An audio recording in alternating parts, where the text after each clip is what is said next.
Hello, I'm Lorette Legan, and I'm the president of the Jacksonville Onslow Chamber of Commerce, and I want to thank you for joining us today for our forum, Onslow. The Chamber's Governmental Affairs Committee works with government agencies on issues that affect our business community. We monitor legislative issues that impact local business. We promote partnerships between business, government, military, and education. And we use these forums to create awareness on topics that are important to our community. And today we are pleased to present this Meet the Candidates Forum. And with that, I will turn it over to our moderator, Mr. Elliott Potter. And we have one candidate who was not able to attend, correct? Correct. Okay. But we do have 9 candidates here, or 8 candidates here with us today, because we have 9 Republican candidates who are seeking one of the 5 seats that are open on the Onslow County Board of Commissioners. We want to thank all of y'all for participating in this forum. To me, when we have the County Commissioners Forum, it's like the Rose Bowl, because it's like the granddaddy of all of them for local government. To me, it's the very focus of what we have here in Onslow County. Again, we do have the 9 candidates. There will not be a Democratic primary, which is why we don't have a forum for Democratic candidates. Only 3 people filed for that. But in November, this is the first time we will actually complete the expansion of the board to 7 members. It's 7 members now, but this election will finish off that electoral process, because the top 4 finishers will be elected to 4-year terms, and then the 5th place finisher in the general election must face re-election in 2022. So that'll be a 2-year term. All of the seats for the county commissioners are at large. So in case there's any question about that, we do like to make this a fun evening. I always say that we try to give you an opportunity to shine, and we're not here to trick you. We're not here to provoke any fights among you. We're just here to have an informative evening and hopefully have a little, and we want to make it very efficient as well. I've gone over the format with the candidates, but I'm going to go over it real quickly once again so that the audience is familiar. The program tonight consists of 3 parts. We will have a 1-minute opening statement. We will have a question and answer period, and we will then have a 2-minute closing statement. Each candidate has 60 seconds to answer the question during the Q&A, and I will rotate the order of questioning. However, I am not perfect, and sometimes I leave people out. So when I do, snatch a knot in my neck, and we'll get it right. We'll try to fix that as quickly as we can. At the end of the round of responses to our questions, each candidate also has the opportunity for a 30-second rebuttal.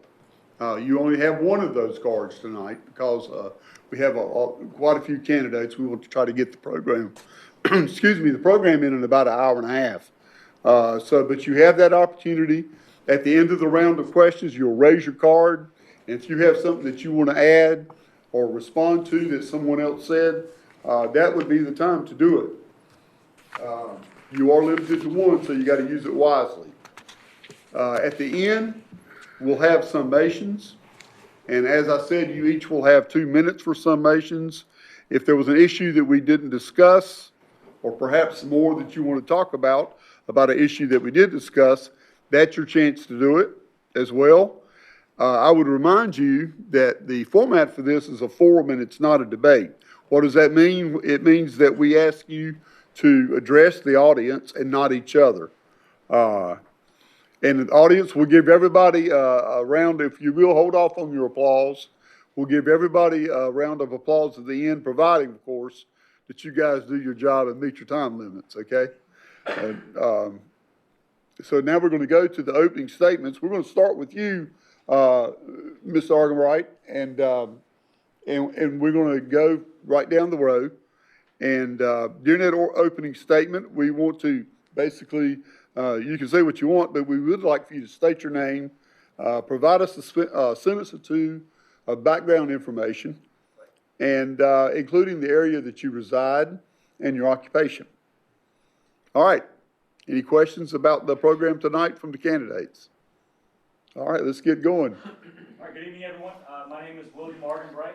I reside in Holly Ridge, North Carolina. I am a retired Marine Corps gunnery sergeant, combat veteran. I served 20 years in the Marine Corps. I've been married for 20 years to my high school sweetheart. I've got 3 kids who I adored deeply. I have been a youth pastor and now a current lay leader at my church. I'm the East Coast chaplain for a Marine Corps or a veteran nonprofit organization called the Fallen Outdoors. I've lived a life since I've gotten out of the Marine Corps of service, service to my community and service to my neighbors. It is with that thought in mind that I wish to continue service for Onslow County. It's the servant's heart that I believe is needed here. I'm a constitutional conservative, a fiscal conservative, and I think those values hold highly for Onslow County. Thank you. All right, Mr. Bennett. Good evening and welcome. I'm Royce Bennett. I came to Onslow County about 25 years ago. I've raised my family here. My kids went to school here. My grandchildren are about to start kindergarten here. I've always been involved in my community and my church. Many of you know how I've worked to affect change for the better of Onslow County. Like your new YMCA, your Dick's Crisis Center, the improved animal cruelty ordinances that we've passed in the last few years. My first term as commissioner has been one of recovering from two hurricanes. Now we need to keep improving our public safety and disaster preparedness. We need to continue to help those in need who have fallen through the cracks from the disaster of the hurricanes. And I helped to do that by starting the Onslow Strong Disaster Recovery Alliance, which is helping people who are still in need from the hurricane. We also need to look at unfunded mandates that come down from the state, such as requirements for smaller class sizes. And we'll talk about that some more. Thank you. Thank you. I'd like to thank the Chamber for putting this event on so people can actually see who the commissioners are that's running for office. I was born and raised on a farm here in Onslow County. My mom and dad was born and raised on a farm here in Onslow County. My grandparents on both sides was born and raised on a family here in Onslow County, so I'm kindly invested here. I'm retired Deputy Chief of Police from Jacksonville after working for 30 years. I'm a longtime member of the Grants Creek Baptist Church, only church I've ever been to, I've been a member of. I taught at Coastal Carolina Community College for 22 years while I was on the police department. I had to take vacation. Been married to my lovely wife, Robin, which is in the audience tonight, for 43 years. I'm really proud of that, and she's proud of it. And we got a grandchild and a daughter that lives in Nebraska, and he's in the United States Air Force. Have a degree in criminal justice. I was elected as a commissioner for 12 plus years. Actually served on the Board of Commissioners here after retiring. I was appointed as chairman with a unanimous vote for the last 4 years. Okay, Thank you. you'll have a chance to say more later. Thank you, Elliot. I want to thank Elliot for doing this for us today and thank the Chamber. I'm Paul Buchanan, Vice Chair of Onslow County Board of Commissioners. I've been a commissioner for 15 years. I'm in my 16th year now, but I have to thank the people, the citizens of Onslow County that put me here. It's a privilege and an honor to serve the people of Onslow County. I work at Coastal Carolina Community College part-time. I retired from the state of North Carolina at the college with 30 years, or actually 32 years. My lovely wife is in the audience. I have 3 daughters, 8 grandchildren. I stay pretty busy with them doing things. One of the biggest things here is for us looking out for the citizens of Onslow County. What does it mean as a county commissioner to be sitting here? And one of the key things is you hear a lot of people say, I this and I that. It's not I, it's we, the county commissioners. We can only do this. You have to count, in this particular situation, you have to be able to count to 4. In my old days, we had to count to 3. That's why we get things passed. That's how it's done. And I can tell you 99% of the time, this board votes unanimously. Every once in a while, it might be a 6-1, 3-2, or 3-1, something like that. Thank you. Good Ms. evening, Garrett, how are ladies and you? gentlemen. Thank you, everyone, for coming here tonight. My name is Barbara Humphrey Garrett, and I'm here to ask you for your support and your vote in this election. I come from a long line of farmers. Our family goes back for generations, and I'm very proud that my sister and I are now carrying on that tradition. We own Humphrey Farm, so I am a small business advocate. I'm married to the love of my life, 28 years, retired Marine Colonel. He drugged me all over the world, and he promised that I could retire back here and where I'm born and raised, and that's exactly what we did. did. I'm also the mother and the mother-in-law to 2 Army Iraqi vets. Again, I have a small business, and that means a lot to me as far as what I can bring to Onslow County as far as that business mind. I have a diversified voice. I can be outspoken, and I think that can be a good thing because we need someone who's going to stand up and speak out for the citizens, whether it's good or whether it's bad. So I believe in honesty, transparency above all, and I appreciate everyone coming tonight, and I look forward to these questions and being among this group too. Okay, thank you. Robin Knapp. Well, I want to thank Madam President for putting this on and for the public for coming out and listening. My name is Robin Knapp. I've been a commissioner now going on 4 years. I served as a past vice chairman as well. Went to Florida State. I'm a Florida State grad. I went in the Air Force as a lieutenant. Spent 4 years as a officer in the Air Force and got out and became an NCIS special agent, wherein I retired after 25 years. And I know most of the cops in this room, most of the cops in this county, I think most of the cops on the Eastern Seaboard.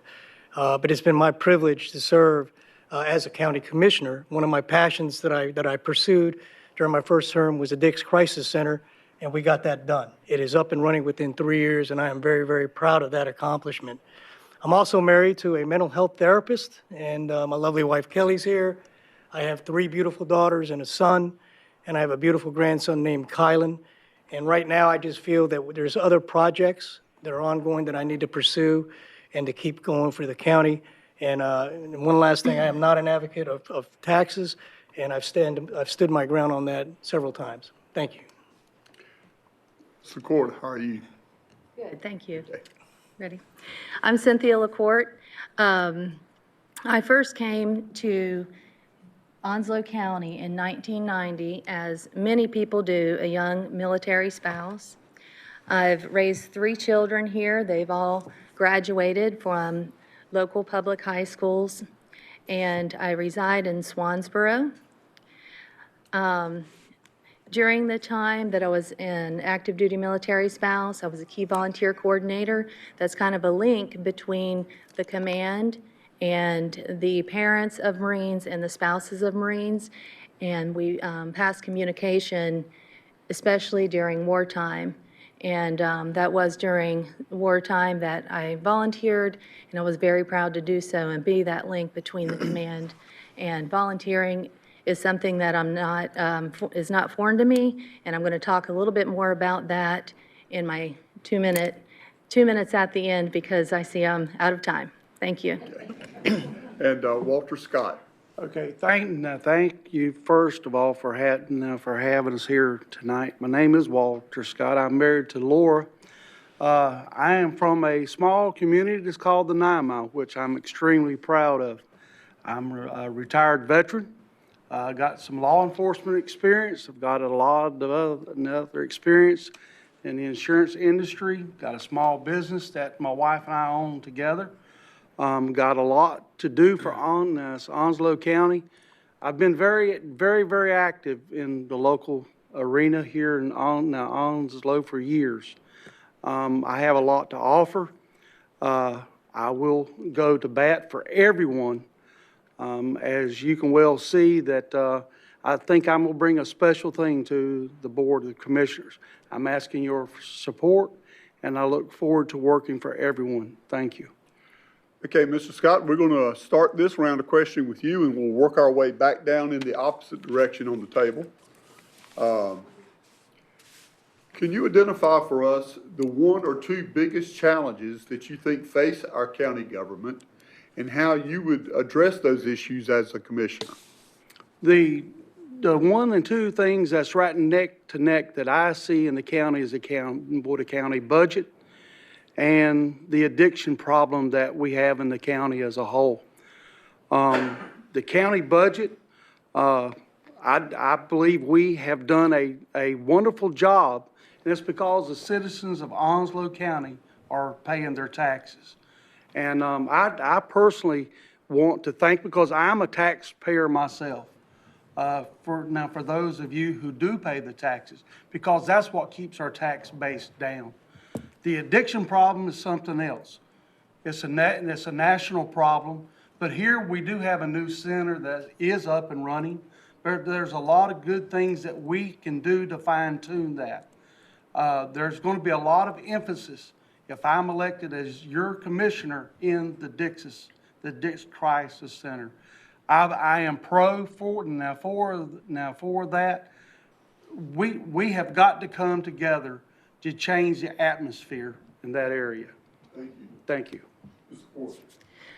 I feel that one of our biggest challenges in Onslow County are our schools. Getting our schools back up and running and ready for our students after hurricanes, that's been a struggle. Classroom size is a struggle. And for me, you know, there are so many other things that we have to be concerned with, but our children and how they are educated is one of the biggest things for me. And in that being said, I think we need to look into the budget, make sure that they are funded properly, and that another thing with my campaign is listening. And there's what I think, but there's also what Onslow County citizens think. And what you all think is what is really important. And I am open to you all at any time to hear your suggestions, advice, and your concerns. Thank you. Thank you. Mr. Knapp, please identify for us the one or two biggest challenges that face county government and how you would plan to address those as a commissioner. Well, there are several things that are really big as far as that affect our county and our citizens, but probably the biggest one is our budget. You know, we have to focus in on taxes, and as anyone knows, I'm a proponent of not raising property taxes because I don't think it's a fair system. We need to find an alternative revenue stream somewhere in terms of sales tax. 65%, 70% of people in Onslow County own property, but we pay 100% of the bill, and I don't think that's fair. I don't think it's right, and we have to look and try to get our legislatures up and around to agree with us to push this in Raleigh. The other thing that we need to focus in on too, and people need to understand, is that we got a great county, we got a great set of employees, okay? Our employees have not been compensated, even with the COLA. They have not been compensated for what they're worth, and I think that's unfair. And we just discussed this with the commissioners yesterday, and we were amazed. And so we need to keep our employees satisfied. We need to keep their growth in their job and give them the opportunity to grow and get promoted within. Thank you. Ms. Garrett? Thank you, Elliot. I think the bottom line is growth. We have to learn how to deal with it and to adjust along the way. With growth, that means more children coming into the school system, more jobs needing to be created, dealing with housing and new developments and the infrastructure of roads. And we need to do that without raising the taxes. I am not a proponent of raising taxes. Someone have even said something about raising sales tax versus property taxes. First of all, I would like to look at a way to not do either and to look deep inside the budget and see where cuts can be made there, or possibly look into other revenue streams and see if we can get creative. But I think we've got to create a system to deal with the growth and come up with a 5, 10, 15, even a 20-year plan so that we do not come off as unprepared. And just example for the storm, we have plans in place and we can deal with any situation as it arises as the county grows. Thank you. Mr. Buchanan? Two things are pretty simple. The budget is one. You've heard that already from some other of the commissioners. The budget is an issue last year was tough. It was really a hard time for us with the budget, with all these commissioners that are sitting now.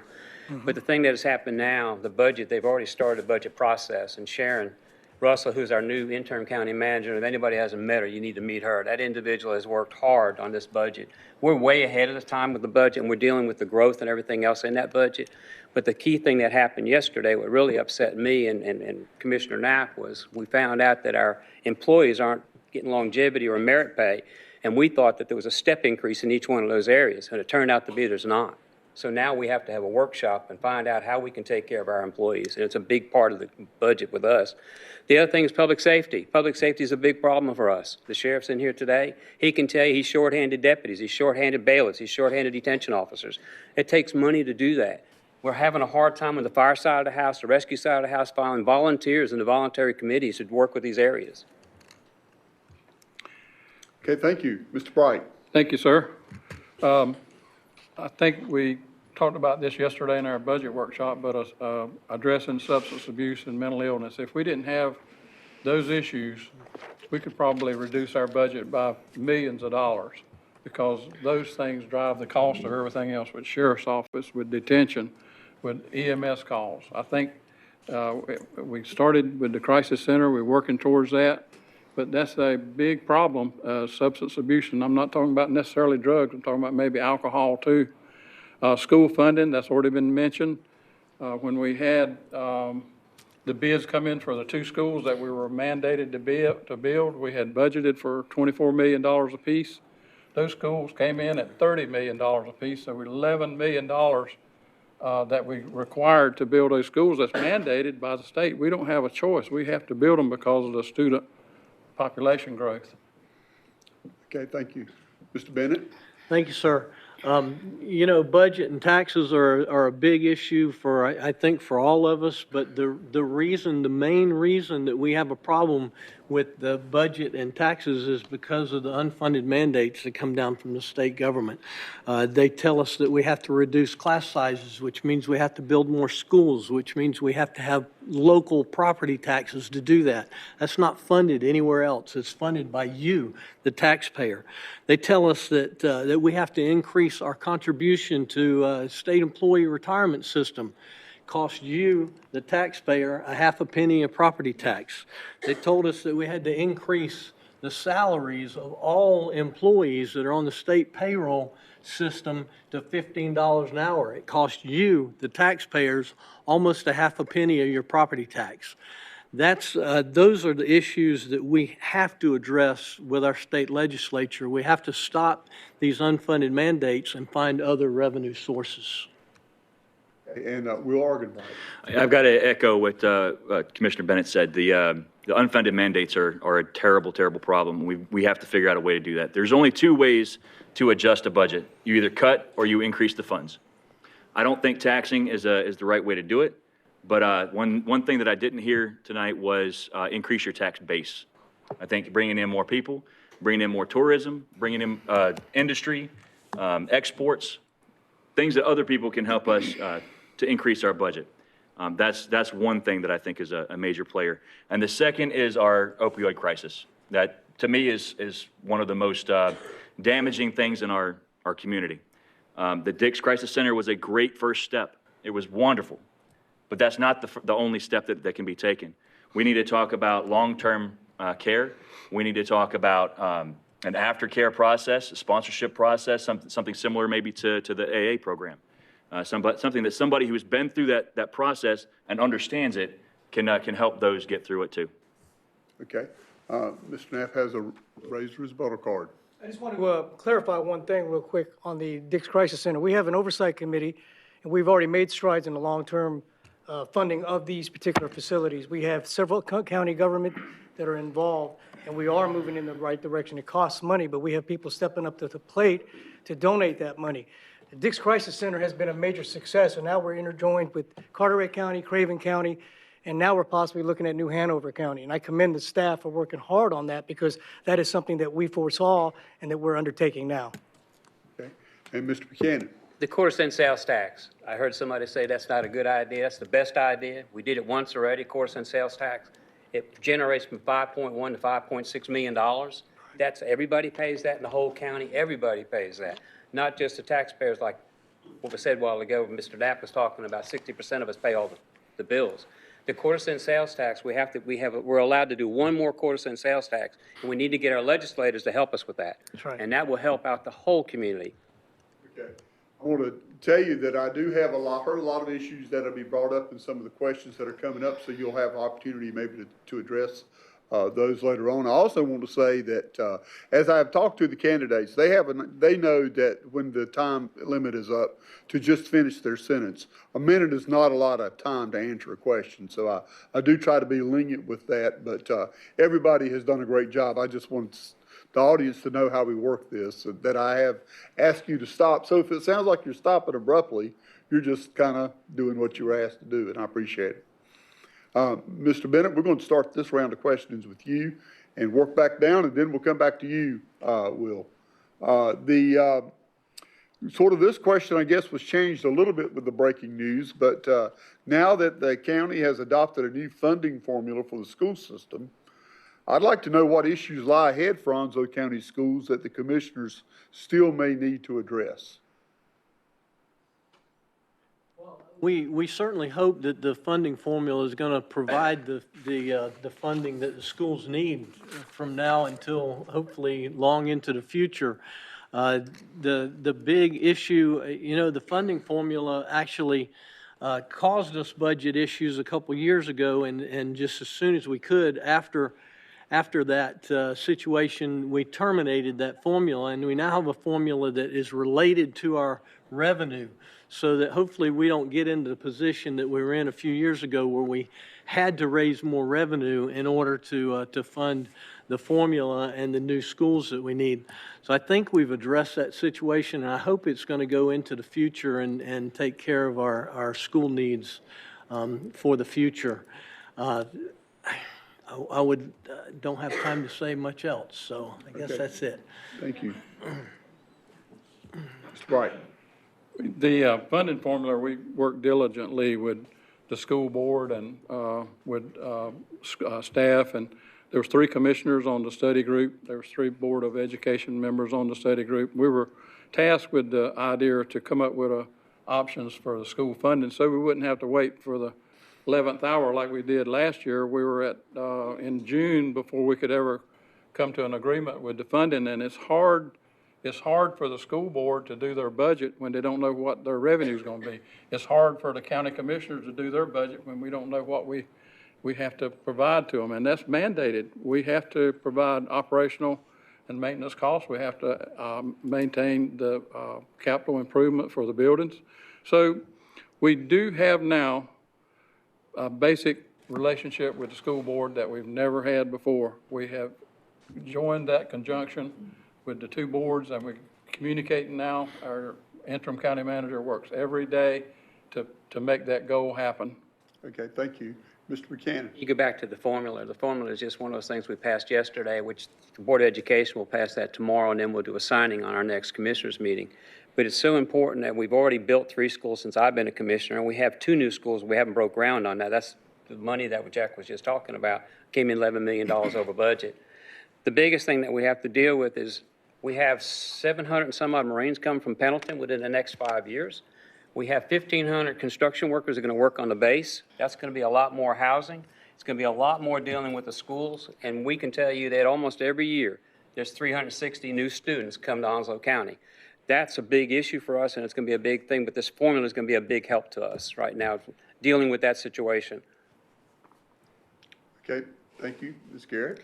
Thank you, Elliot. I think the one thing that I took away from the meeting that the commissioners had was that there was finally a positive step towards working with the Board of Education. I think in the past, there's been, in my opinion, a little bit of issues there with the 2 boards working together. So I was very excited about the fact that they are working together, and it sounded like it had some positive results. Again, preparation, you can't say it enough. I think Hurricane Florence was a little bit of an eye-opener. I know my grandchildren's school is just now being repaired, and I'm sure there's some other schools. So I would like to, again, prepare for the future so that we're not caught off guard when these major disasters happen in the county. And again, it all boils down to funding, but the bottom line is the 2 boards working together cohesively. Mr. Knapp? The biggest thing that we got out of this with the Board of Education and the county commissioners, I think a lot of people are missing on the surface, is the fact we're working together. Okay, that we're working together. We had disagreements on the budget, and the reason why we had disagreements because we were calling for transparency. We were calling for records. We wanted to know. Hurricane Florence hit us right between the eyes. And when you go from $30 million as projected, that's going to be the cost of recovery, to $150 million within a span of 4 days, that'll make you raise your eyebrows. And as stewards of your money, as county commissioners, that's what our job was. We've got a magnificent Board of Education right now that's willing to work together to help us to determine what we need to do. And as Commissioner Buchanan said, it's hard to do if they don't know what our budget is, and it's hard to do what they don't know what we don't know what their budget is, and it's hard to know where our revenue's coming from.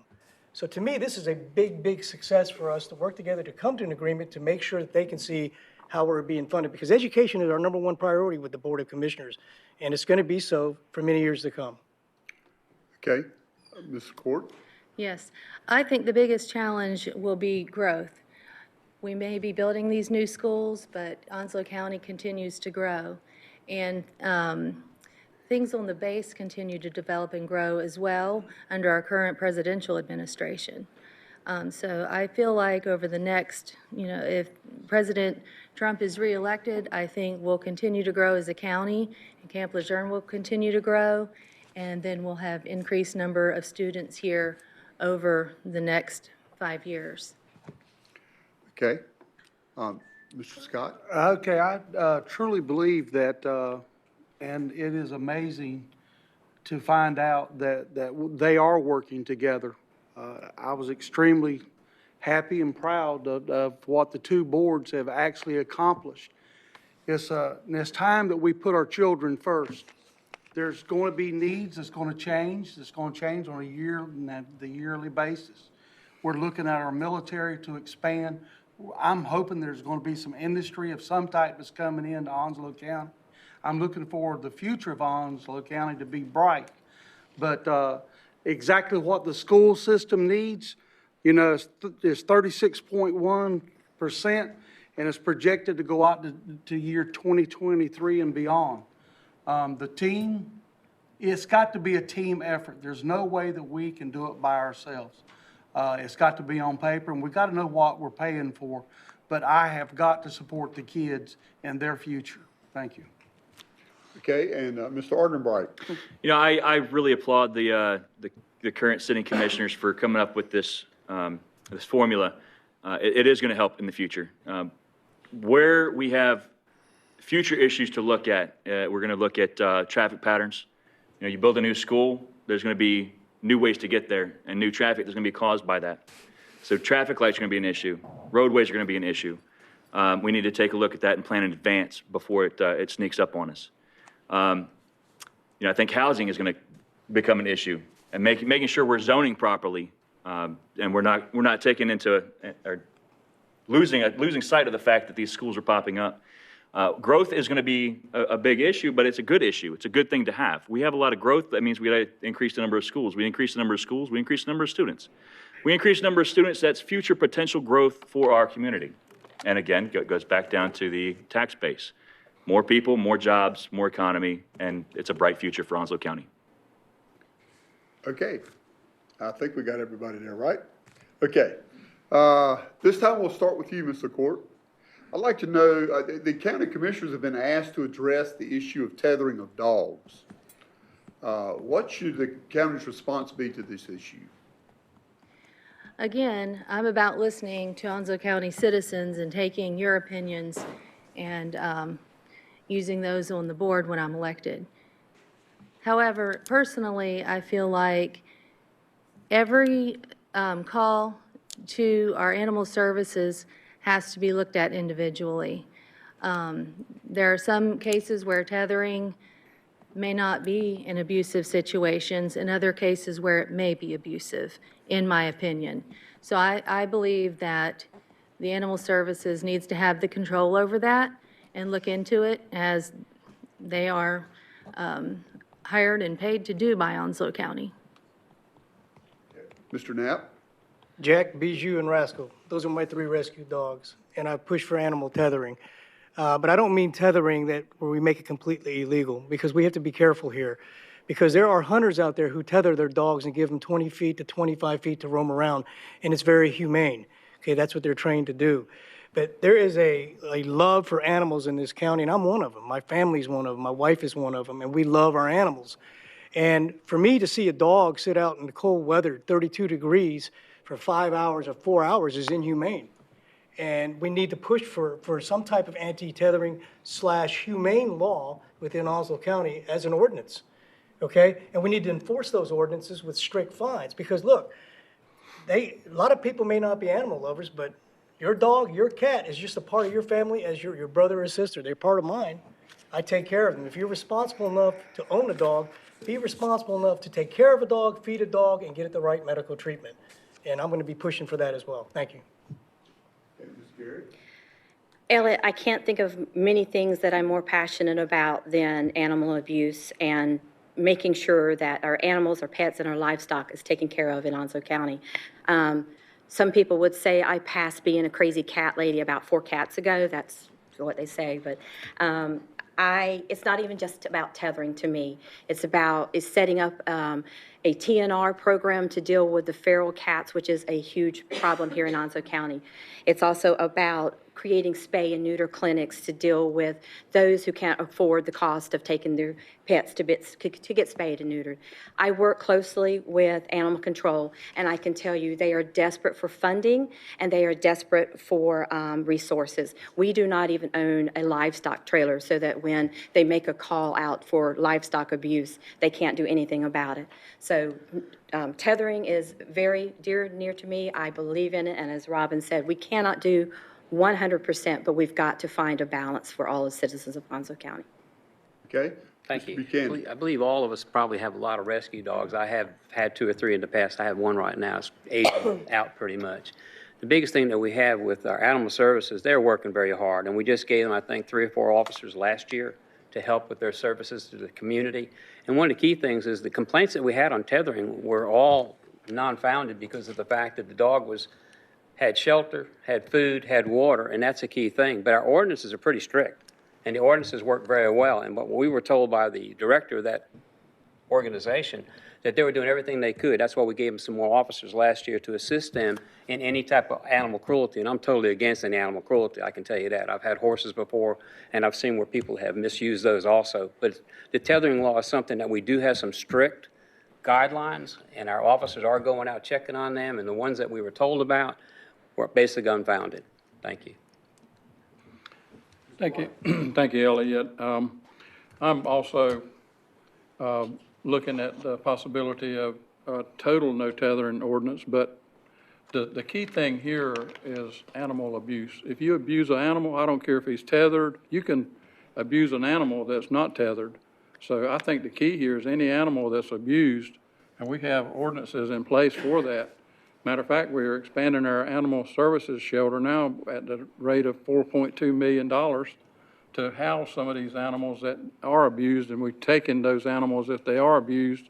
And if we go on a call and we find out that that animal is not being treated right, we've got strict enforcements on that. And as far as I know, we're taking them away, and we're getting ready to finish that, break ground on that facility now, and we'll have a place to house those animals. And we can look at tethering, and there may be some tethering that would be legal. I know when you let your dog out, you don't want him to run and chase a rabbit and get run over. Well, I'm out of town. Okay.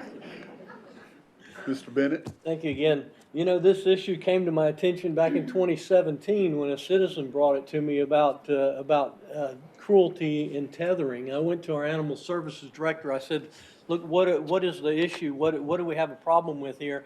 And he said to me, we have an unenforceable ordinance. We can't enforce our cruelty ordinance because of the way it's written. And we went into a process where we rewrote that ordinance, and just a year or so ago, we passed a new cruelty ordinance that addresses dogs and animals who are tethered inhumanely. I believe we've addressed that situation. We had a workshop and we talked about this situation of tethering, and we had as many people, and many of our citizens came to the workshop to oppose a total tethering ban as those who came to support a tethering ban. I think that we've reached a balance that works well for Onslow County, and it'll work well for our pets to keep them safe. Okay, Mr. Arganbright? I've got 2 dogs and 4 cats. I'm almost a crazy cat lady too. But I've got a husky, and this husky loves to be an escape artist. She will get out of any enclosure you put her in. I've got a high privacy fence in my backyard. She will dig under it. She'll break through it. It's just the nature of the beast. But if I put her on a tether out in the front yard and go sit outside and have a lemonade out in the beautiful Carolina weather, she's as comfortable as she can be. She's on a tether. I don't think that's an ordinance we need to really dig into too bad. Animal abuse is already legal. Animal cruelty is already a bad thing. We already have ordinances against that. I don't think as free people we need to start increasing government influence over private lives. Thank you. And Mr. Scott? Well, I'm totally against any type of abuse to an animal. I used to have a dog on a chain, but they had water, they had food. That's one of our responsibilities, and anything that we need to do to address that situation, then I think we need to do it. But as of late, that's really new about the tethering. But I'm all for taking care of your animals. Thank you. Okay. Ms. Garrett? With all due respect, Onslow County is shamefully behind when it comes to ordinances and taking care of animal abuse victims. The reason that our animal control officers' hands are tied is because of our lack of ordinances. Craven County, our neighboring county, is the perfect role model. They have worked for years establishing very hardcore ordinances to deal with animal abuse. We cannot look at this and say that things are adequate or it's good enough, because when it comes to animal abuse, it's not. We have got to catch up as a county to the other surrounding counties around us and make our ordinances just as strong as theirs. Okay, thank you. Anybody else? Okay. I believe this time we go to Mr. Bright and go back this way again. I'm going to try to keep up with this. My head might start spinning here in a minute, but it'll be all right. Where do you stand on the question of construction of a multi-purpose center for our area? If you support such a center, where would you like to see it located? And how should it be funded? I know you want to jump in. Give me a minute to answer that. I'm gonna have to use my latubble. Oh, it's upside down. We've got a team working on that right now, and they're trying to determine what we need and where we need it. And I would support using tourism money only. I couldn't say we need to use property tax money out of the general fund, but as long as we can use tourism money to fund it, I think I could support that. Where it needs to be at, the city can't use their tourism money outside the city, so if we partner with the city, they've got a rule. Their rule on tourism use money is different than the county because we grandfathered in and got that money. That bill passed years ago. We have a lot more latitude with our tourism money, but they can't invest in anything outside the city limits. So we're going to have to locate it somewhere in the city. And it would probably be convenient here. Now, as far as funding goes, again, tourism money only for me. I couldn't use, I wouldn't be supporting general fund money. Okay. Mr. Buchanan? This one's dear to my heart. This is something that I've been talking about for many years. And we've talked about a sports event complex, but the thing we're dealing with right now is I sit on that board along with Mike Lazar. And Mike Lazar and myself have really pioneered this thing in the past. But we're meeting on Thursday, and the problem we're having right now is trying to figure out location, what the cost is going to be. And like Jack says, it's going to be tourism money, but we have to take their money and our money and put it into one pot. And we have to do it within a certain amount of years, or their money goes back to marketing.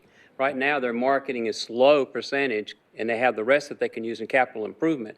But that's going to change in 4 or 5 years to where they'll have more of their percentage go to marketing and not go to capital improvement. Our money can go more to capital improvement on our tourism money. That's the issue we're dealing with, is location, how we're going to pay for it. But the thing about paying for it is going to have to be with tourism money. We cannot take taxpayers' money, and I'm not going to do that. The other key thing is, do we really need an events complex? Do we just need a sports complex? And we're looking at that because we have so many places now, brand new places with events. Okay, thank you. Mr. Garrett? Thank you. Ms. Garrett? Thank you. I know the talk has been about the multi-sports complex. I think the Onslow County could use either a multi-sports complex or a convention center. I tend to lean more towards a convention center. In 2018, Onslow County saw an 8% growth in tourism dollars. We saw a 3% growth in employment as far as tourism jobs. I think with a convention center, if built correctly, built in Onslow County outside of the city, because I feel like anywhere that it's built, we've got to grow. I think we learned a valuable lesson with putting the jail downtown. We have to put it where we can grow and expand and eventually let the convention center purchase the sports complex. But it has to come from the tourism dollars, private loans, private funds and loans, but absolutely no tax dollars to be used on this. Mr. Knapp? Well, I fully support any type of complex that's going to bring in revenue to this county. But I lean towards the sports complex because the sports complex is huge in North Carolina. Sports are huge in North Carolina. Sports are huge all over the southeastern United States. Okay, so if you're going to bring a convention center here, that's fine. But we need to take a close look at the statistics and whether they lost money, like the one in New Bern, for example, and some other areas. We have a lot of Marines here, I understand that, but can you imagine the growth that would take off and put beds in heads, or heads in beds, so to speak, in these hotels if we had sports complexes here and people having tournaments here and the revenue that would generate? That would be amazing. But I agree with them. I'm not going to use taxpayers' money for this. It's tourism money, but we also have to look at possibly a joint private venture with somebody, some company, some enterprise that is willing to take this on as well, because the government can't pay for this whole thing. It'll bankrupt us. So we have to be creative and look at other alternative revenue streams for this. Okay, thank you. Ms. McCourt? I believe that there needs to be a lot of detailed research that goes into this because this is going to cost so much money. I don't believe it needs to be a burden on the taxpayers. It should come from private funds. We have a lot of government buildings that we maintain here in Onslow County, and I think that it's a good idea, but it should be privatized. As far as location, I think that needs to go into the research as well, and we need to bring a lot of experts and people that have had complexes that do bring in revenue come to the table, and we need to find out what they did and see if we can do that here in Onslow County. And if we can make it work, and it will bring in revenue, and it will be from private funds, then I think it would be a go. Thank you. Mr. Scott? I totally support the complex. I'm leaning towards the sports because I want it available to all. It's all ages. As most of you know, that I am a referee for football and wrestling for the high schools. And I believe that we need to get our kids off the street. And I think this sports complex, it might be an answer to some of it. It's not going to be an answer to all. I'm not for anything that's going to be a burden on the taxpayers. I think we got to get some private partners in it. I also think that we need to get the local jurisdictions within Onslow County to come in, and let's all do this as a joint effort. I truly believe that this would be a positive for Onslow, but I'm not for anything that's going to raise taxes. Thank you. Okay, Mr. Argenbright. I'm not convinced on a multi-sport complex. I want something similar to that, whether that's a coliseum, a multi-sport complex, or something in between like a convention center. I do think we need something like that, and it can be supported here in Onslow County. I do believe that. A multi-sport complex, and unless I'm envisioning something different than what the board is seeing, it's only available during good weather. It's not covered. So if we're talking about a multi-sport complex that is enclosed, okay, maybe that's something we can talk about because it's able to be used year-round. I take my youth group to Fayetteville every year and sit with 3,000 to 5,000 other high school students at their coliseum for 3 days, and we do what's called the pilgrimage. Now, it costs us about $1,500 for my group of 10 people to go out there and do that. That times the number of students in that area, it injects Fayetteville with such an enormous amount of money all at once. We could really benefit from that. Thank you, Mr. Bennett. Thank you, sir. It's kind of boring because we all kind of agree on this. I think we all agree that we need something in Onslow County, that we don't want to fund it with taxpayer money. It needs to be tourism money that funds anything that we do. And I'm not in a position to make a determination on what the complex needs to look like. That's why we formed a task force to determine what it needs to look like and what it needs to encompass. I do believe that it should be a public-private partnership. I'm all for public-private partnerships. And the one thing that hasn't been mentioned is, our president gave us a couple years ago in the income tax bill what's called an opportunity zone. And we have 2 opportunity zones in Onslow County that cover a large portion of Onslow County. And in the opportunity zones, investors can defer their capital gains for years. It's a huge opportunity that we have to invest in those opportunity zones. We need to look into that closer and see how we can leverage that situation. All right, thank you. I hope we can get to as many of these topics as we can. In fact, I've added one because of something somebody said that I want to address later, but I'll have to kind of put that one together on the run. I would like to, and Mr. Knapp, I think you're starting here. How do you assess the current state? I'm sorry. Sorry, I'm sorry. if you don't mind. I didn't see you over there. There you go. I just wanted to add one thing that I didn't get to mention, and we talked a little bit about the board that's sitting up talking about how to create this idea of the sports complex. Right now, there's a partnership between Jacksonville and Onslow County. Onslow County Commissioners and Jacksonville sits on it. Where are the rest of Onslow County?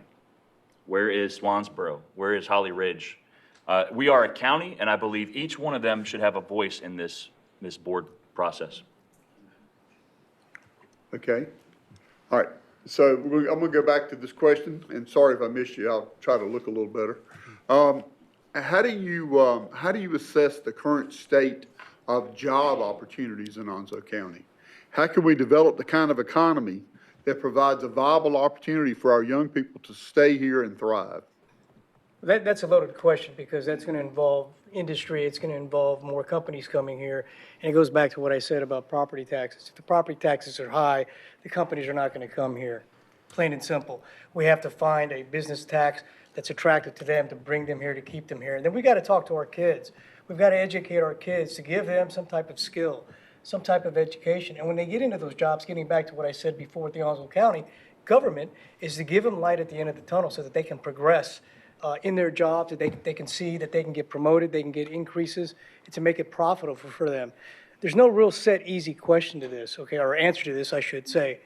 But the biggest thing, it all stems, it goes back to property taxes and attracting these businesses in here. Things that we need to work on is sewer lines out in the county as well, because most businesses won't come here without proper sewage. They're not going to do it. And we've got land in the county that if we properly industrialize it, I guarantee you we'd have more businesses attracted to this area. Okay. I'm going to change order a little bit because we're kind of working toward the middle a lot. I'm going to go back toward this way and ask Mr. LaCourte, then Mr. Scott, and then we'll start back down here. Thank you. I've been a licensed realtor here since 2006. I'm on a real estate team with 3 agents. I'm one of them. There's 2 others. We, in 2019, had 230 transactions. I talk to a lot of people every day, and I hear their struggles, especially when they're moving here. When they're moving here, they're looking for a job. And these are mostly military spouses. They have orders here. The spouse is looking for a job. They have so much difficulty finding a job here in Onslow County. I do think we need to bring industry here. As elected officials, they don't always have the answer. I'm about having a roundtable and bringing people in that do have answers and that have solved these problems and figuring out what will work here in Onslow County. Thank you. Okay. Mr. Scott. I truly believe that we need to get some type of program at the high school level that's going to address the skills set that our young people are having today. Whenever I was growing up, we had the volunteer programs in the fire department, at the rescue squads, and things of that nature. We've kind of gotten away from that. Yes, we still have those programs, but the job opportunities that we have right now, I don't think it's everything that we can do for our young people. We don't have anything to get the incentives there to do it. They're not competitive enough to compete with the military that's getting out of the military. We got people here that are qualified a lot more than our the young people are. And I believe that we need to work stronger with them and the teachers and stuff to make our kids more competitive to get those jobs. Okay, Mr. Argenbright. So infrastructure is key. Highway access, We need sewage and water. We need an electrical grid that supports new businesses. We need to offer tax incentives to businesses to come in, and to industries in particular, things that can be exported out of Onslow County. Increase the number of jobs here, and we have a ready workforce that gets out of the Marine Corps daily. They are stationed at Camp Lejeune right now, and they walk out the doors, and walk off that base with a certain set of skills, whether that be electrical, welding, you name it, they've already got the skills. All we need to do is work towards certifying. Then we have the jobs ready to go if they simply start a business. So how do we get them to start that business? Tax incentives again. Texas has a tax-free program for veterans for a number of years. I think we can do something similar to that and increase the number of small businesses that come straight off the base, hiring veterans, hiring the youth, you name it. And then to final that up, trade skills taught in high school, just like we used to have shop class and auto mechanics. We should bring that back. Wow, there's too much to talk about on this issue in a minute, for sure. Tell me We about just opened a skills center to address the trades. I'm on the Onslow board, and we passed last year a capital improvement program that is going to extend our sewer lines in some parts of Onslow County where we can. I also serve on the Jacksonville Onslow Economic Development Partnership Board, where we've changed our focus to small businesses and business retention, because we know that 75% of jobs are brought in by small businesses. So we have the infrastructure problems that limit our opportunities to bring in huge manufacturing businesses. So we need to focus on what we do have, and that's entrepreneurs out here who are getting out of the military and are in a position where they can start new businesses and hire new employees and bring more business to Onslow County. The other thing that I want to talk about, and I'll have to do it with a rebuttal because I'm out of time. We'll get right back to you then, Mr. Bright. Thank you. We, in the county, we have a 19% turnover with employees. And we got jobs that's available, and we are starting a new program now where we'll be posting those jobs at more places like the library, churches, and let people know we've got jobs that people can come and apply for and get a job with the county. Our benefits for Onslow County is terrific. But there's another problem with getting industry here. When industry looks at Onslow County, and this is an economic development issue, there's three things they look for: deep water channel, interstate highway, and rail, and we don't have any one of those three. So if we could at least get an interstate connection, that would help a lot. Another thing is daycare.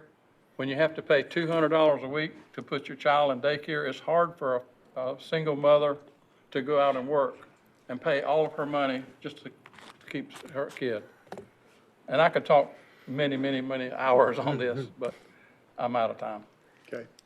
Ben had Mr. already Cannon. mentioned the Eastern North Carolina Regional Skills Center. That's for our young people. That's 3 or 4 counties that go to that site, and that site's out there in Burton Park. But there's a lot of different groups in Onslow County that have workforce development is helping some of our people get jobs. Coastal Carolina Community College, detention officers, deputy sheriffs, Jackson police officers. You have nursing. We have the brand new programs over there, driver training. We have another program that's a brand new one, is really filling up very quickly, and it's lineman course. Every one of our linemen are getting jobs from the college. The college is a big asset. Our small business lady that's over there now, and I can't even think of her name right now. My president back there is going to get me later on. But Ann Shaw, there we go. Ann Shaw is in charge of our small business, and small business is what it's about. You've heard me talk about that before in other forums. Industry is not coming here. Like Commissioner Bright said, we don't have the infrastructure. Small business is where it's at. Okay, and Ms. Garrett. I can speak pretty highly about small business. My sister and I are operating, we're into our 3rd year with our small business, owning our farm. We put on large-scale events, and we raise goats, heaven help us. I am a very big advocate of small business. I think Onslow County, they say that government can't produce jobs, but I think in some ways it is our responsibility to make it easier. I would like to see a streamlined approach for small businesses, and that includes finding and securing grants, because I think the biggest problem that most future or potential business owners find is the securing the funds. That's the initial thing. Also, I would like to see a system with the county zoning and code enforcement where you work with the same person. I know that was a big problem with me. I had to deal with them continually, and the departments are not talking to each other, and it is just creating a lot of confusion. So I'd like to see, like I said, a program that introduces more small businesses to Onslow County. Okay, and I'm gonna give you first shot at this question, because I know you haven't had a question first, and I forgot about you, Roy, so go ahead. I'm going to take my rebuttal. Thank you. The three things I want to mention that our Jacksonville Onslow Economic Development Partnership are working on: business retention and small business viability. We want to help find ways to keep these small businesses in business. We're looking at the leakage. How many people leave Onslow County and spend their money someplace else in Pender, Jones, and Duplin counties instead of spending their money here, and what can we do to keep that money here? And finally, flex space. We find out that a lot of people here are overqualified for the jobs that are available, and we need a space for them to work where they can work at the quality of jobs that they're qualified for. All right, thank you very much. Back to you. And Ms. Garrett, let me ask you about, the county has led an effort to open a crisis intervention center for drug treatment. But what should be the next steps in dealing with what is an acute problem of addiction in the county? I would like to first of all commend Commissioner Knapp. He set a goal out as a new commissioner, and he met it, and I'm proud to be his friend and of the accomplishment that he did. I guess I go back to Nancy Reagan's program with the war on drugs and just say no. Education, education. And I think the biggest issue is also making sure that the sheriff and their LEOs are fully funded and have all the resources that we need. I don't know that there is a one solid answer to this. I mean, again, we've been fighting this war on drugs for generations. And I think maybe one of the issues that we need to look at here in Onslow County is our economy. What is causing this? Is it because we are now considered a Tier 1 economic county, which means we're on the lower end of the spectrum?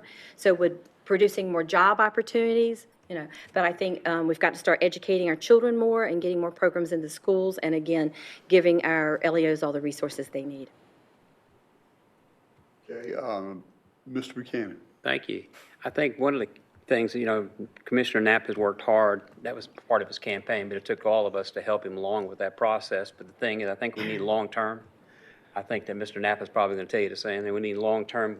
Right now, they can only stay there so many days, and then we have to move them on. But long-term would help us a lot better with these patients. And the opioids is really, really getting out of hand. With the heroin that we have in this community, the sheriff can tell you, the chief can tell you, it's been pretty big. And one of the key things with the center, though, has been very good is our officers, and Mr. Knapp can correct me if he wants to there, I think they're back on the road within 3 to 5 minutes. The officers come in with the individual, drop them off, and they're back on the road. And before, we didn't have that. We had 45 minutes to an hour and a half before an officer could get back to doing his duties and taking care of the citizens of Onslow County. It was a tremendous burden on Onslow Memorial because people were taken out there before the crisis center opened, and they were staying in the emergency room sometime for days and days because they couldn't find a bed for them that was suitable for their condition. It's above my pay grade, but the solution to this, in lieu of jail time, put that person in treatment the length of time that they could get detention time, and treat them in the detention center, and then get them back out on the street, get them clean. Because if you just treat them and they get back out on the street, or you send them to jail, that's not going to solve the problem. It's got to be treatment. And I think if they could dedicate a part of Central Prison for mental health and mental illness and substance abuse, and treat those people with the same time that they would have got incarcerated for, I think that would be a big step. But that's above my pay grade, but I think that would be a solution to some of it. Okay, thank you. Mr. Bennett? Thank you again. I think we're all proud of the Crisis Center. It's saving money for our taxpayers. Our law enforcement being able to drop somebody off in 3 to 5 minutes and be back on the road. It's saving money for our hospital. Do not have to sit with patients for hours and hours on end. And So we're all proud of the crisis center. What's the next step? I've had some meetings with the city. I know that our task force is meeting to talk about the next steps. As you've already heard, there has to be some treatment options, and it's not, those treatment options are not something that our taxpayers are capable of paying for. So there's got to be some help from state, federal level to get the treatment options that we need for those people who come out of our crisis center. Right. I mean, it's not enough time, but prevention and education is key. And I got to give a shout out to Ms. Vanessa Sapp back there, who is co-founder of Sneed's Ferry Hope, Heroin Opioid Prevention Education. I think that is enormously important to educate our young people, not just our young people in schools, but also the adults to realize that we're not talking, when we say opioid use, we're not talking about back alley heroin shooters. That's not the only thing we're talking about. We're talking about a high school student who injured his leg and now is stuck on Vicodin. Those are the types of issues that we're also talking about. So a follow-on care is enormously important. When you have a quick turnaround, somebody gets 30 days of treatment, their tolerance level drops and they go right back doing the same thing that they did before. And now you've got an overdose case instead of just a user. And I don't know about the dates and these stats exactly, but the U.S. rate for annual death for overdose is 13.3. Onslow County is at 29. That's ridiculous. We could do better. We have to do better. Mr. Scott?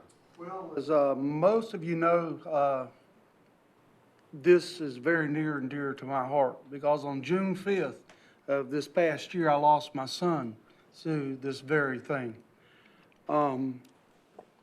It's very difficult to have a center that offers what we have as a short-term fix, a Band-Aid, as I call it.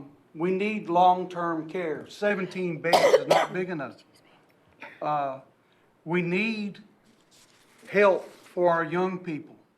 The programs and stuff that we have in place are not working. We need to sharpen our pencils, sharpen our minds, and get something that actually works. Our kids are being left out on the street. They're being left at whatever they're overdosing at. And if they make it, they make it. If they don't, they don't. It's a bad way to look at it, but I've got to look at it as a father that I have lost a child. And I could go on for this, but Commissioner Knapp, I want to give you applause for what you have done, sir. Thank you. Well, this is an epidemic that affects our whole country, and it's a terrible thing that's happening. I'm with Will Arganbright. Prevention through education, I think, is the key here. It really does start at home. So it really starts with the parents, and we can also have the programs in schools. Because once someone is an addict, they can go to a treatment center versus jail, but that's only going to work if they have the will to be clean. So having the treatment center is good, and I commend Commissioner Knapp for his work on that. But I feel like the treatment facility is going to best serve people that have the will to be clean. Thank you. As everybody knows, I spent the majority of my career working undercover operations. In fact, I worked with that man right there on many, many cases. To be a former narc with NCIS. And then, to make it worse, I married a mental health therapist, substance abuse therapist. So that's a double whammy. But here's the thing. With the oversight committee that Sherry Slater and the rest of the government employees put together, and we focused in on this, we are addressing those issues. This place is it's where you do your assessment of the individuals that need treatment. We had to provide them something. And then from there, we go to long-term therapy or long-term care. She's right in the sense that they have to want it too. But it's our responsibility as a government entity and your responsibility as citizens is to promote that, to get them the treatment they need, point them in the right direction, because that's what some of these people need. And to be a support group. We have to have the support group there to sustain them constantly to make this effective. Okay. I'm going to try to squeeze in one more question because I think it's important. Somebody mentioned it earlier. I didn't have it on my list, and I'm going to give you 30 seconds this time. So you really going to have to squeeze it in. Paul Buchanan, we're going to start with you. Just say no, Paul. What about, I want to talk about the issue of public safety funding. Just talk about that in general, but also specifically, if you would, talk about the future of fire protection in the county. You got 30 seconds. That's a hard one to do. Public safety is a big issue. We need to work as much as we can to find the money to, and everybody says cut, cut, cut. We can't do that with our law enforcement. They've got to have the bailiffs to take care of our courtrooms, and we have to have the deputies on the road. The fire side of the house, some people in here might not want to hear this, fire tax. We need to look at a fire tax because we don't have enough volunteers to operate our fire departments. Is it a big thing? It's not that big of a thing, but the thing is, I think you can't go over 15 cents. But that would bring down a lot of the ISO ratings very low, so the taxpayers would not have to pay so much for insurance. I mirror what he says, as far as the need for fire departments. If you think you don't need them, and you think you don't need a deputy, but I guarantee you, somebody's breaking in your house in the middle of the night, that's the first call you're gonna make as a 911. You're gonna want a deputy, and if you shoot somebody, you're gonna want EMS to be there to pick them up. So I think our fire departments is an integral part of our county, and I think we need to fund them adequately because a fire truck now, we were just told, is $700,000, and we need one right now. Thank you, sir. Mr. Bennett. Thank you. Yeah, we do have to continue to fund the sheriff's office. Fire service is a real concern for me because our volunteer fire departments cannot sustain the level of service that they're having to provide. The requirements keep going up. The volunteers keep having less time to commit to volunteer fire service. And at some point, we've got to find a way to fund the fire service in Onslow County. When you lose a fire department and those ISO ratings go up to 10, it's costing our citizens huge amounts of money for their property insurance. So we've got to work on that. Mr. Argenbright. I completely agree. I think, and honestly, a fire tax may not be a bad idea. I'm not for taxes, but it is what it is. When you need it, you need it. And fire service is something you absolutely need. Funding the Onslow County Sheriff's Department or law enforcement in general is a must. You have to have first responders, and the Sheriff's Department is right when they say they need more help. We need to help them help us. There's way more I could say about that, but there's 30 seconds isn't enough time. Mr. Scott. Everyone knows I'm totally for the law enforcement in the county and across the United States. But to get more locally, I tell you what, it's tough to go out and tell the citizens that we need to raise the taxes because we don't have the volunteers. And it starts at home. Onslow County needs your children, your young men and women to be volunteers in our fire stations and everything else we have. We need your support. Thank you. Mr. Court. Yes, I agree that we need to do something about our fire services. And I agree with Walter. I feel like if there was some kind of marketing from the county for volunteers, that we might have people step up and volunteer and provide their services for us. And as far as law enforcement, at the top of the list is keeping our citizens of Onslow County safe. So that is something that definitely has to be funded well, and we have to make sure that they have everything that they need in order to keep us all safe. Thank you. Thank you. Mr. Knapp. Law enforcement and firefighters and EMS is the number one priority along with schools. Okay, we need their protection. We need their enforcement of the laws. We need the emergency people to respond to protect us health-wise. Okay, we need to be behind the sheriff's department. We have to find ways as commissioners to find the funding to give them the tools that they need. You know, in a leadership position as you are as a county commissioner, okay, you're judged on what you do and decide. And the thing is, as a leader, we need to give them the proper equipment, give them the proper money and the training that they need so they can do their job for all the citizens. That is a number one priority. Ms. Garrett. I think everyone in here agrees that law and order and public safety, fire protection is a necessity. I mean, society cannot work without those basic needs. making sure that our LEOs are funded adequately and they have the resources they need. My hometown of Bear Creek recently faced a situation where they were losing their volunteer fire department. I think some of the most honorable people here in Onslow County are a volunteer fire department. The people who work those stations, they don't get paid. And it, like someone said here, it does affect our property insurance when we do not have an adequate source for fire protection. Okay? Mr. Bright? Real quick, about 2 years ago, Bear Creek Fire Department was getting ready to lose their certification because they lost the number of volunteers to respond to calls. So between their board and the county, we agreed to step in at their request and take over that fire department for them. But some of those insurance rates would have went from an ISO 6 to an ISO 10, and we had some $1 million and $2 and $3 million homes on that waterfront. Their insurance rate would have been $10,000 a year had their insurance rate went up and we hadn't have got that fire department installed, just to let you know. Okay? You guys have been fantastic with the time, and I'm trying to cut it short, or try to get in as much as we could. Can we go to the bathroom before we do our? Can we have a break, go to the bathroom? You know, we gotta do summations, then you can take a longer break, is that all right? I tell you what, we can put you at the end of the line, that's. No, I'll tough it out, no worries. I know you'll make you quit. We're gonna start over all the way down, the opposite end of the boat. As I said earlier, you know, I've got a family here. I've raised my kids here. I'm from here. And I want to serve the people of Onslow County.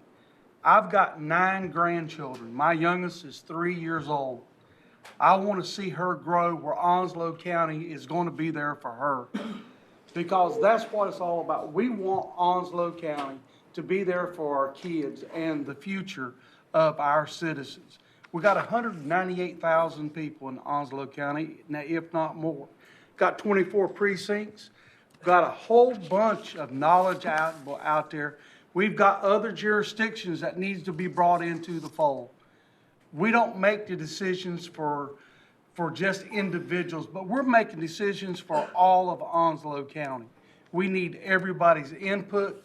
I thank you for that. I thank you for your support. I'm asking for your vote, and I will work for you. I've already got a phone number in play. It's 910-389-4685. That's going to be the number for Commissioner Scott. Thank you. Mr. Court. Thank you. As I said earlier, I first came here in 1990 as a young military spouse. I am now here by choice. I have chosen to make this my home. I live in Swansboro. I do have 3 children that all graduated from local public schools. And I am a real estate agent, a realtor, and I've been a licensed realtor since 2006. I have maintained a high level of production, and I'm not trying to brag. I'm telling you that because it's a lot of hard work. It's about listening to people. It's about meeting their needs. It's about negotiating. It's about communicating well, and it's about bringing people together. And I want to bring those skills to this board. Along with those skills, I have a passion for Onslow County, and I have a proven passion for Onslow County. I have had 2 terms as president of the Onslow County Republican Women's Club. We've worked very hard to get Republicans elected, and with the most recent being Congressman Murphy. I'm also a co-chair for the Danforth for Governor campaign. I'm in the trenches, I'm working, I'm volunteering, whether I'm an elected official or not. I would like to have your vote. Cynthia LaCourte. I'll be last on the ballot. Thank you. Mr. Knapp. Simply put, I just love Onslow County and the citizens. I mean, that's it. That's it in a nutshell. I came here in 1990 from being overseas in Japan. As soon as I got here, I wanted to leave because there was nothing past Highway 17. But I fell in love with the area, and I fell in love with the people. That's the key. I fell in love with the people. The people I work with, like Jim Reifingers and people like that we work together. And I just couldn't leave. And I made this my home. Plus, my wife is a North Carolinian, and and I love her to death, and she loves this area. And when I retired, I didn't know what I was going to do. But then I decided, after giving a lot of lip to my wife, she told me, put your money where your mouth is. So I did. I stepped up to the plate to run. And I'm the kind of person, is what you see is what you get. I've been true to myself the last 3 to 4 years. I've been honest on the screen and off screen, and some of these people can tell you. And I've spoke my mind, but I always have the interest of the citizens first.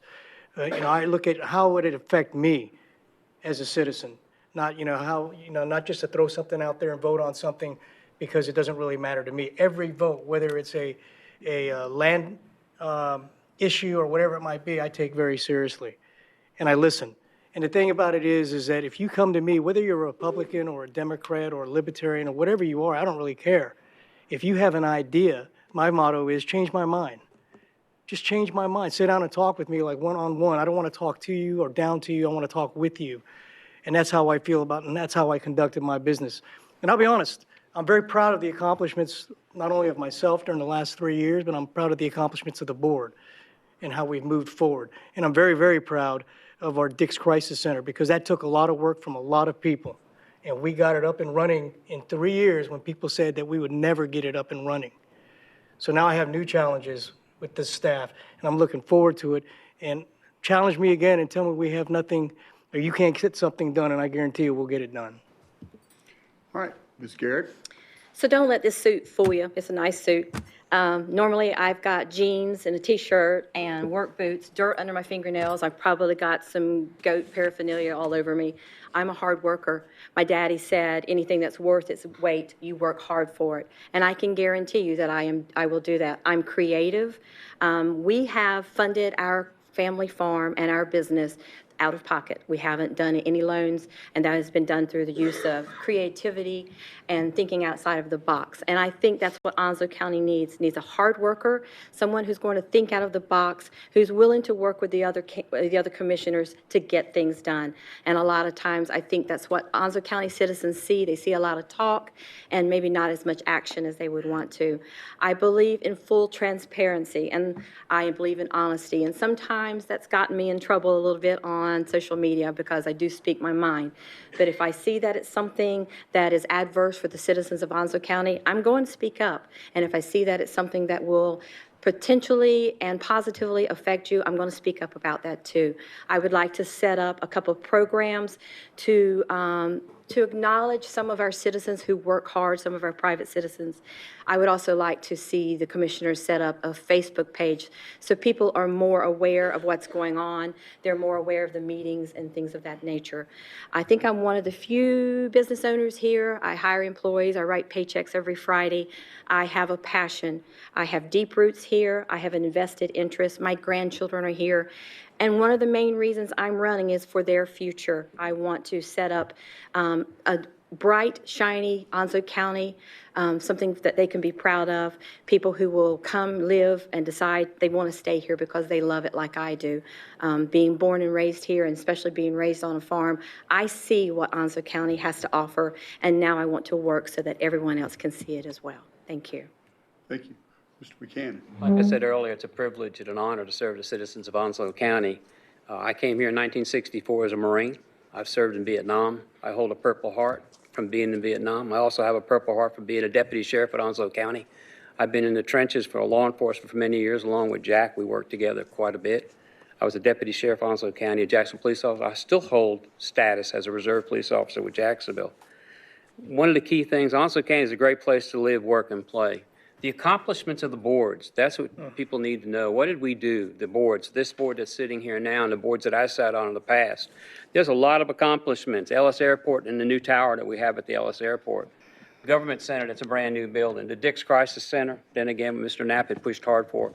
Our county garage, county courthouse, the Eastern Regional Skills Center, we didn't build that, but Harry Brown found $5 million to build that building. Then he found some more money to furnish it. We gave him the land that property sits on, that building sits on. Consolidated Human Services, we come a long place with that. We were in rental places, a load of rental places over in New River, all over this community, and now we have our own Consolidated Human Services. Public Safety Memorial, one of the biggest things that I pushed hard for, and along with Jack and several other people. The Blue Knights, the Red Knights, the volunteer firefighters, a lot of us helped the public safety building. Expansion of animal services is a big help for us. And the new schools. We built 3 since I've been a commissioner. I have 2 more we're going to break ground on. Just Onslow County is a great place to live. And thank you. Mr. Wright? Thank you. I had mentioned earlier about substance abuse. I think we need to continue to work on solving that problem and finding a solution for substance abuse and mental illness.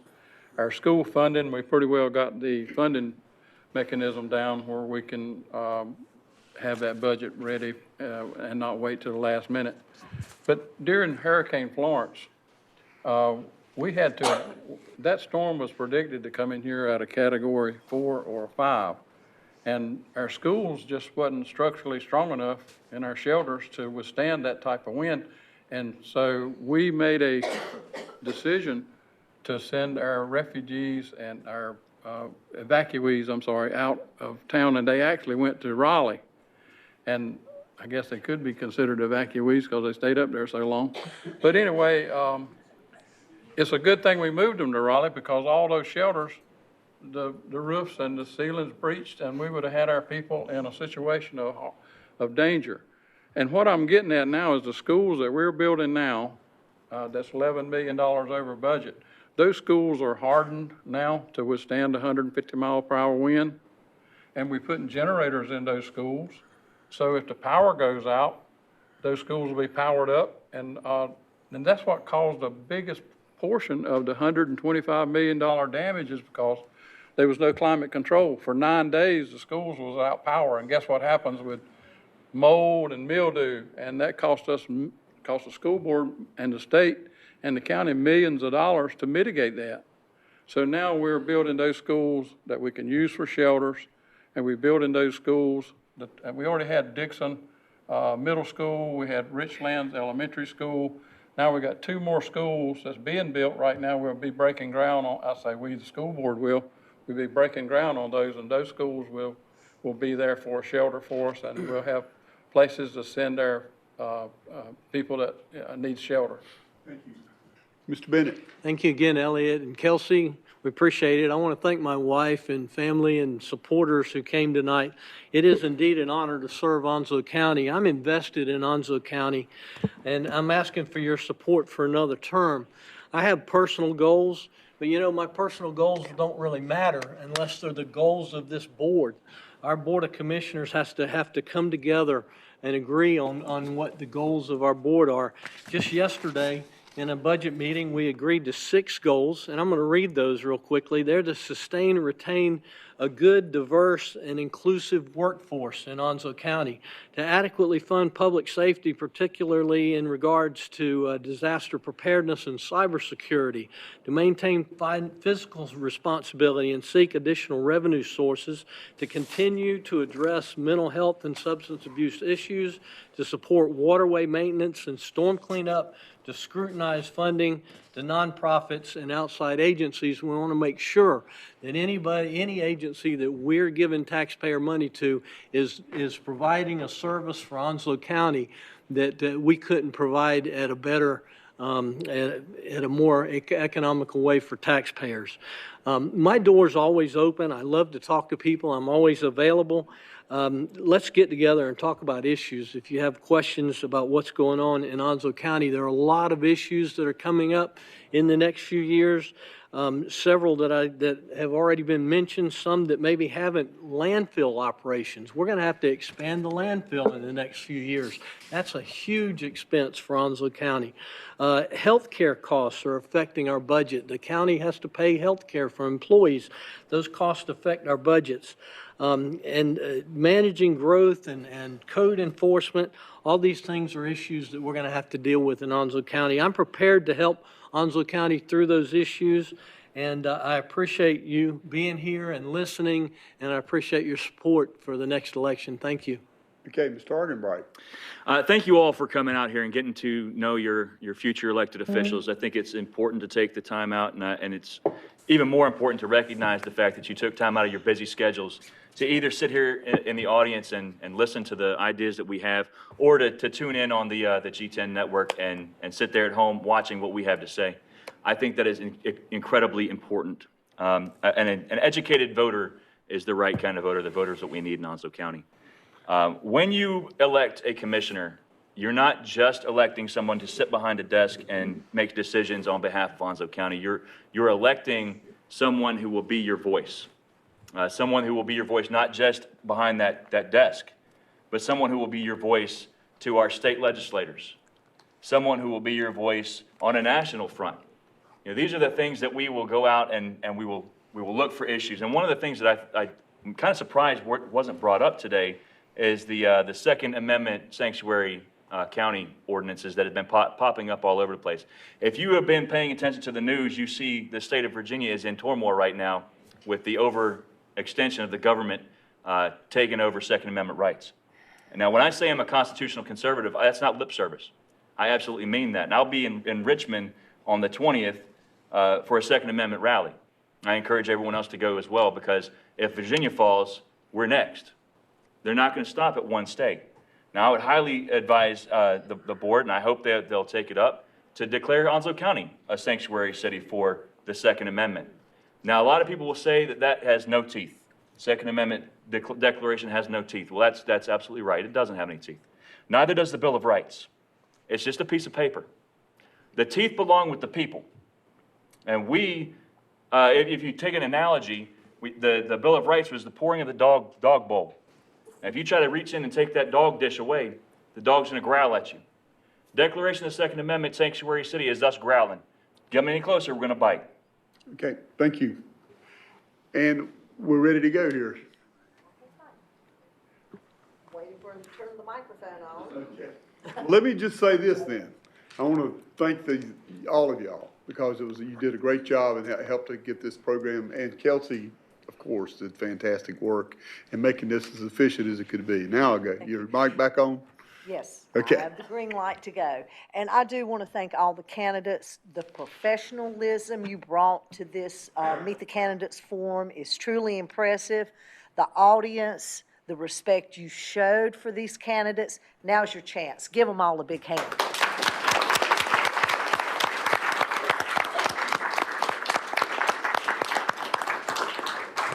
Those watching tonight, if you missed any part of the forum, just check the listings on G10 for the rebroadcast times and dates.